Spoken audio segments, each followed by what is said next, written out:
Naquele tempo, os príncipes dos sacerdotes e os fariseus enviaram guardas para prenderem Jesus.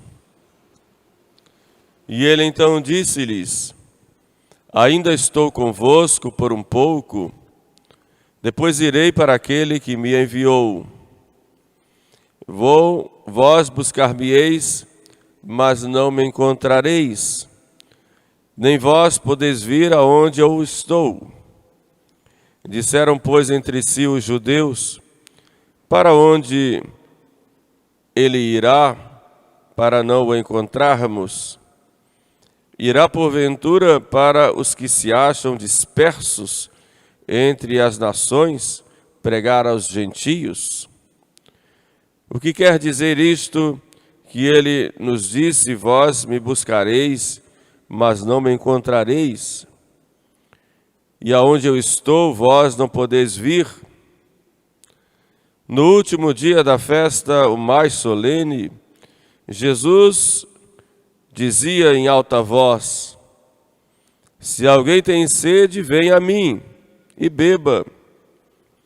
Aquele que crê em mim, como diz a Escritura, verá correr de seu seio rios de água viva. E ele dizia isto referindo-se ao Espírito que haviam de receber os que crescem nele.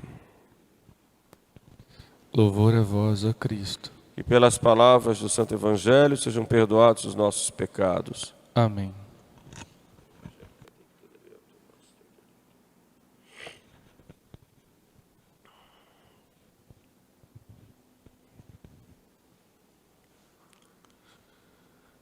Amados irmãos, nós vimos aqui ainda a discussão de Jesus e dos judeus, momentos assim de muita tensão, mas Jesus sempre se mostrando muito paciente.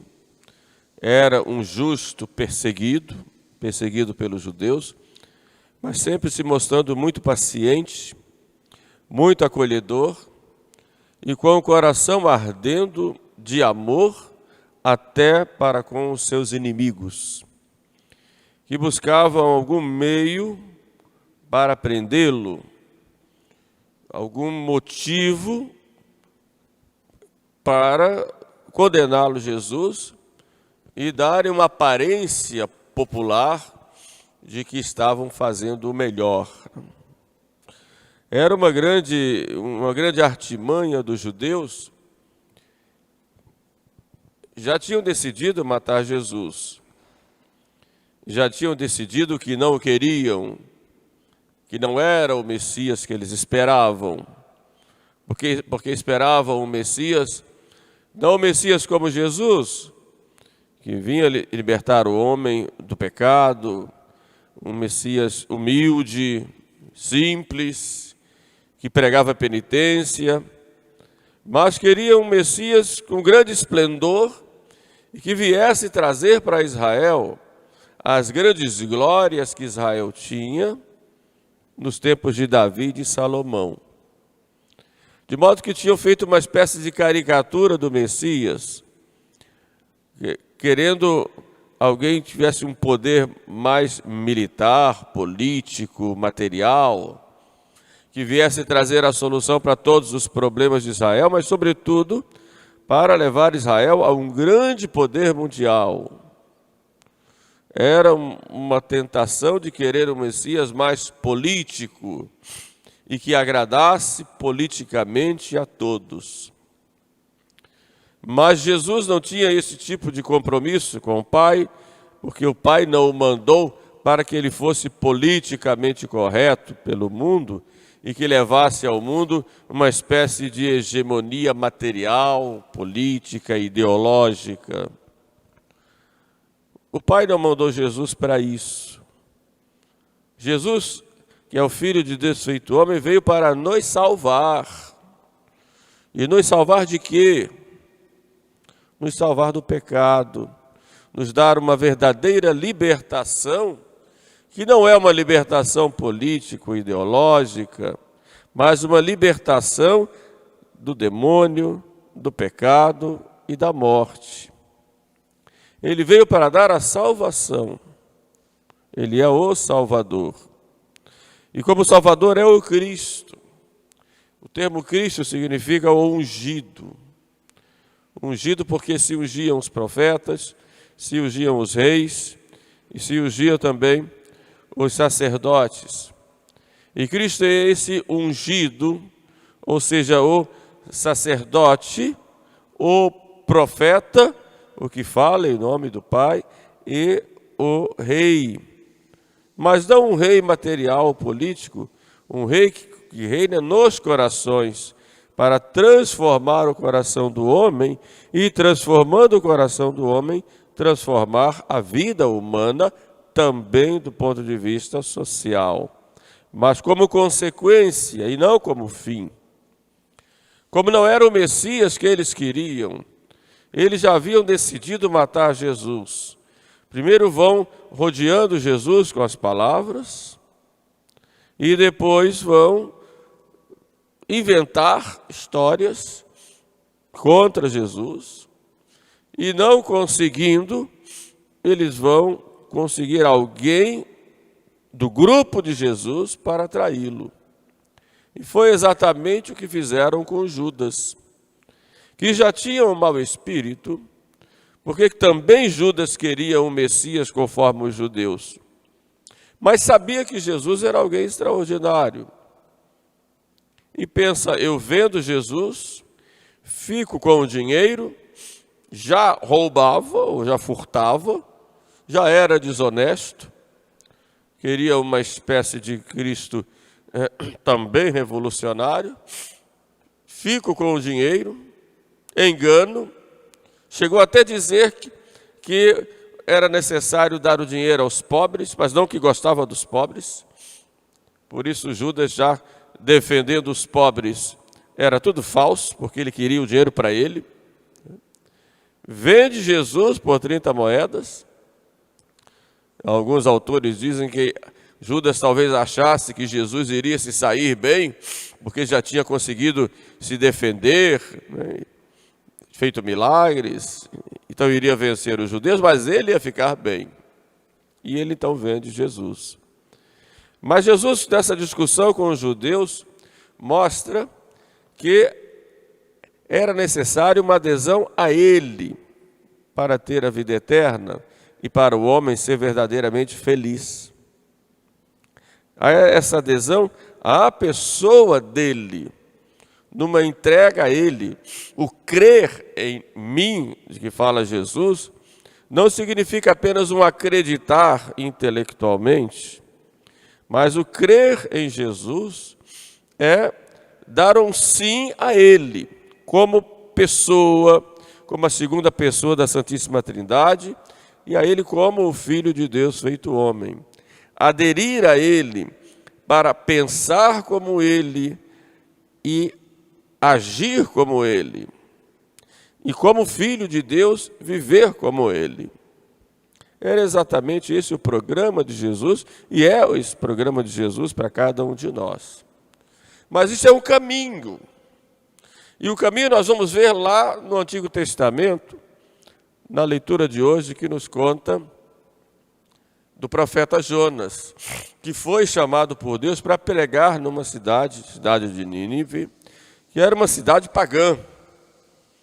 Mas Jonas vai pregar e diz, se Nínive não se converter, daqui a 40 dias, Nínive vai ser destruída.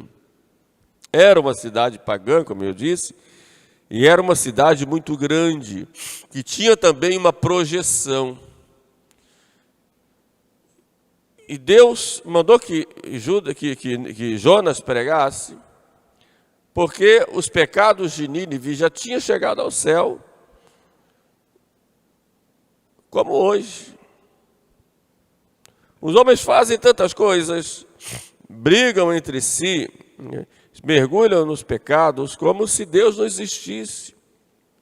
Ou mesmo dizendo que Deus existe, como se Deus lá em cima não tivesse nenhuma interferência. É uma espécie de deixa Deus lá, o que a gente chama de fideísmo, né? Ou seja, nós cremos em Deus, mas Deus não interfere. Nós nos viramos por aqui mesmo e fazemos as coisas do nosso jeito. Ora, Deus tem o controle de tudo e Deus quer tudo em harmonia. E essa harmonia, mesmo entre nós, ela se fundamenta na harmonia nossa com Deus. Esta é a verdade. E quando nós cometemos uma falta, um pecado, esse pecado não é apenas um pecado individual, também, mas é um pecado também social. Porque nós somos uma família só. Primeiro, como igreja, somos membros de um corpo só, e depois como membros da grande família humana.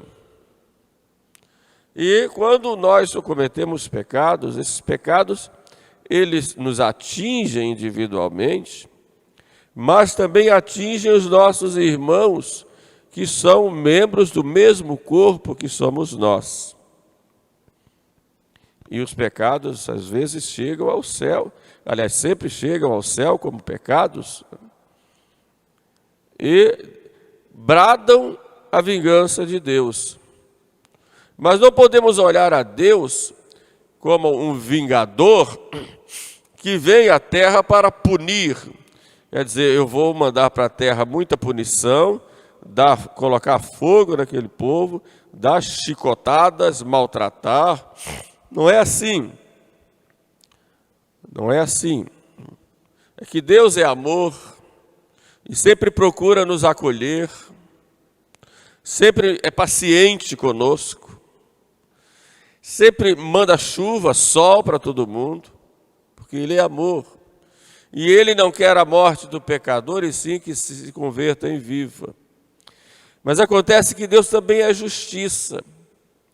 E a justiça exige reparação para que haja verdadeira harmonia no meio humano. Por isso tem o que nós chamamos de castigos de Deus. Esses castigos de Deus é para uma purificação da humanidade, para que a humanidade volte à harmonia. O Papa disse na semana passada, no dia 27, quando ele deu a bênção Urbe et Orbe lá em Roma, ele diz: o mundo está doente. Ele não se referia ao coronavírus, que também provoca a doença, a Covid-19. Mas o mundo está doente porque o mundo abandonou a Deus. Mas não só abandonou a Deus, o mundo se entregou à doença pior do que uma virose, que é a doença da injustiça, do pecado, da impureza, da destruição da família, dos homicídios, sobretudo homicídios das pessoas mais inocentes, que são as crianças no ventre materno, dos enganos, das mentiras, das falcatruas, das articulações, muitas vezes políticas, que visam só o bem-estar de alguns, da opressão que se fazem com as pessoas, umas às outras. O Papa João Paulo II falava da estrutura do pecado, quer dizer, o pecado já é estruturado. E não existe coisa que Deus abomina a não ser o pecado. Isso de modo estruturado em todas as nações, em todas as realidades sociais, inclusive na igreja, em muitos setores. Isso tudo criou no homem uma espécie de bola, mas uma bola desorganizada, uma bola cheia de tramas, que não tem outra solução senão purificar. E essas purificações vêm, Santo Agostinho diz isso, através da fome, através da guerra e através da peste, que o nome hoje se chama, o nome mais bonito, pandemia, epidemia. Mas é isso. E há uma purificação. Para os homens simplesmente terem que se prostrar se ajoelhar. Então hoje está todo mundo ajoelhado. Não diga ajoelhado adorando a Deus, mas ajoelhado dizendo a situação está difícil. É claro que há sempre aqueles aproveitadores do momento que querem se sair bem. Como a história bíblica fala, na época da guerra, vamos pegar os despojos. Vamos pegar os despojos. Como aqueles que veem o navio naufragando e pegam então as peças de ouro e colocam no saco para ficar depois que o navio naufragar. Mas é tudo ilusão, porque quando naufragar, vai naufragar todo mundo junto, inclusive ele com o saco dele. Mas o homem é assim, egoísta, que vê até na desgraça dos outros um meio de se sair por cima. E Deus permite isto para nos purificar. Santo Agostinho, no livro A Cidade de Deus, que conta praticamente todas aquelas guerras dos tempos dos romanos, até a sua época. Depois, na sua época, houve a invasão dos bárbaros lá na Europa, que acabou de destroçar o Império Romano, que já estava destroçado. Santo Agostinho diz que esses sofrimentos vêm para nós como meio de purificação, e nós poderíamos achar que Deus estaria sendo injusto com os bons. Porque tem muita gente boa, tem, graças a Deus. Mas para os bons, Santo Agostinho diz que são meios de eles se penitenciarem e se tornarem melhores ainda. E para os maus, são meios de castigo e meios de se converterem e se voltarem para Deus. Por isso, diante de uma guerra, todos se prostram, todos se humilham. Diante da fome, todos se humilham e se prostram. E diante de uma epidemia, pandemia ou peste, qualquer nome que dê, também os homens se prostram. Se humilham. Os maiores da terra se humilham. E aqui não quer dizer se é uma coisa programada, se não é programada, se tem outros interesses de dominação, etc. Não importa, importa a nossa realidade agora. Está todo mundo humilhado, desesperado e não sabe o que fazer. Por isso vem as medidas drásticas fora de casa e dentro de casa. Isso serve para nós nos humilharmos e reconhecermos que nós não somos nada. E serve para reorganizar o mundo, para que o mundo se preste mais atenção àquilo que é o mais importante, que é a submissão a Deus, e depois colocar Deus nas diversas esferas da sociedade. A pandemia pode ser só o começo. Só o começo. Por isso, se nós fazemos como Nínive fez, e fazemos penitência, e aí ele coloca duas coisas, aliás, três coisas na penitência: vestir de saco, cobrir de cinzas e fazer jejum. O vestir de saco é para que nós sejamos mais humildes. O saco aí representa a humildade, quer dizer, o abandono de toda a vaidade. Eu tenho que ser humilde, porque de saco eu reconheço que não sou nada. Nada. O São Luís Maria Grande de Montfort, ele diz lá no livro dele que no fim dos tempos, os homens de Deus se vestirão de saco.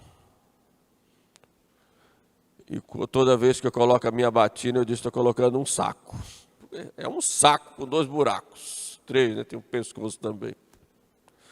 Mas é nesse sentido de que é necessário que haja mais humildade, que nós sejamos mais humildes uns com os outros, que não sejamos arrogantes, que nós perdoemos uns aos outros. Quantas famílias agora estão se entendendo? Porque tem que ficar em casa, tem que ficar olhando um para o outro toda hora. De vez em quando tem uns pegas aí, mas depois tem que se acertar, porque não tem outro jeito. Tem que se acertar. Quantas famílias estão voltando a rezarem juntas? Oh, meu Deus do céu. Até o mais durão, quando passa o texto na televisão, está lá no cantinho, meio sem querer, querendo, como dizem os artistas, estão rezando. Quer dizer, é o vestir de saco, né? Abaixar a crista, né? Ser mais humilde. Mas fala também das cinzas. As cinzas nos lembram o quê?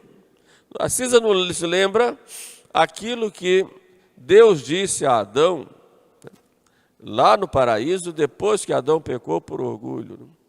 Lembra-te, ó homem, de que tu és pó e em pó te hás de tornar. Quer dizer, para que o homem, embora faça as coisas aqui na terra, ele tem que ter sempre o sentido de eternidade. É isso. Viver para a eternidade.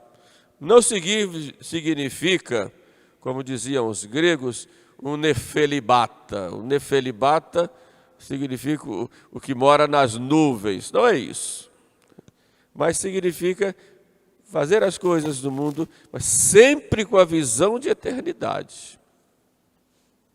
De que isso me aproveita para a eternidade. São Luís Gonzaga sempre perguntava, de que isso me aproveita para o céu. É bom? É bom, então eu faço. Não, não é bom, então eu não faço. Esta visão sobrenatural, esta visão do transcendente, esta visão de eternidade, a visão de que eu sou pó, esta visão o homem perdeu. Perdeu. Então agora está todo mundo apavorado, com medo, sabe de quê? De morrer, só isso. Morreram tantos, todo mundo está com medo de morrer.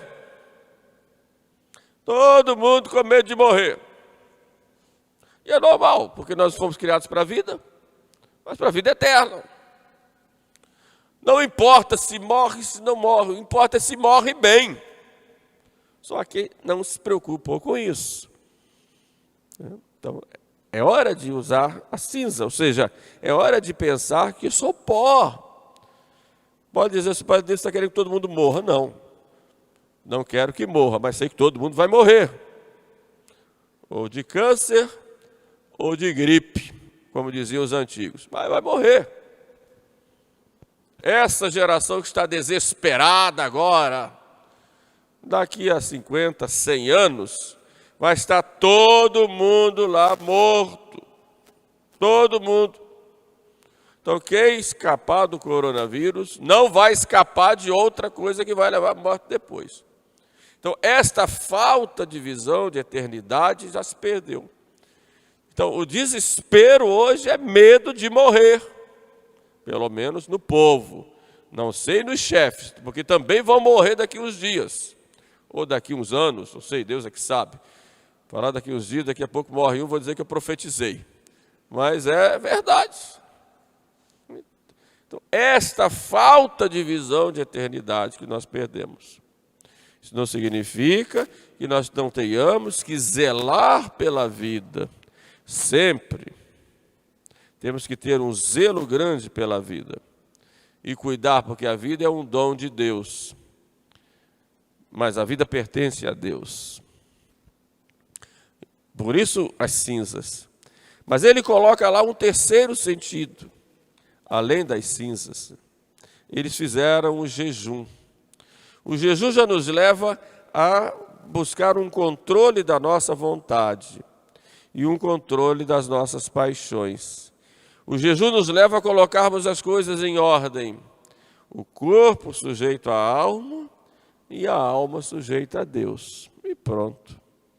Não importa do que nós vamos morrer, o importa é estar na graça de Deus. O importa é salvar a alma. E pronto. Então vamos ter essa visão de eternidade, né? Jesus fala: quem vem a mim, de dentro de seu peito sairão rios de água viva. É o Espírito Santo, né? Porque essa resposta a nosso Senhor nos dá esta visão de eternidade, essa visão muito mais espiritual da vida do que estritamente material. Quanta gente está brigando umas com as outras, porque você não faz isso, você não faz aquilo, você não está se cuidando, você está se cuidando, você está assim, você está assado. Mas esta falta de visão de eternidade está faltando. Então, isso vai nos levar a faltar até a caridade com quem precisa. Então, preciso ter o cuidado. Zelar pela nossa saúde e a dos outros é caridade. Mas muitas vezes, em nome disso, se falta caridade. Esse é o problema. Esse é o grande problema. Se falta essa visão sobrenatural até das doenças. E serve para a nossa conversão, santificação e para a nossa prática de caridade. E esse rio de água viva de que Jesus fala, é o Espírito Santo. Oportunamente eu vou explicar para vocês por que o Espírito Santo é chamado de água. Mas aí fica para uma próxima vez. De qualquer forma, vamos nos tranquilizar, pedir a Nosso Senhor as graças para sermos fiéis, né?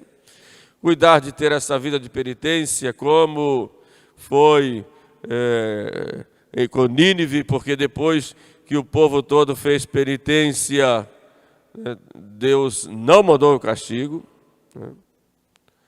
E não houve o castigo em Nínive, porque o povo fez penitência. Nós, se fizermos esse castigo, que alguns chamam de castigo, que seja Deus tem lá os seus caminhos, esta praga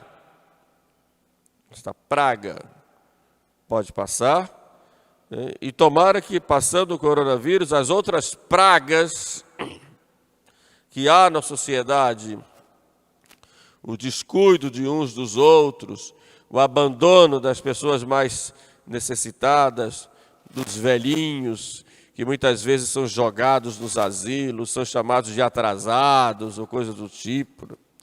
Que essa praga passe, que a praga do aborto passe, que a praga das famílias desunidas passem também, né? E a praga da eutanásia. Tem países do mundo que já admitem a eutanásia, a morte assistida, como eles chamam hoje. Isso é uma praga. A praga do descuido dos bens que Deus criou, né? A praga da fome, a praga do desperdício. São pragas que estão no mundo. A praga da ganância. São pragas. Então que quando passar o coronavírus, essas pragas também passem. Porque senão vamos continuar doentes do mesmo jeito, só aguardando a próxima. E não sabemos, pode ser até pior. Então vamos pedir a Maria Santíssima que carinhosamente nos chama à conversão e à penitência e a uma vida de mais oração. Peçamos a ela que nos conduza, né? Nos proteja, né? E toque lá no nosso coração, né? A mãe tem um jeitinho especial de tocar no coração dos filhos, que ela nos toque no coração, para que, se nós possamos, com a graça de Deus, termos tempos melhores. Salve Maria.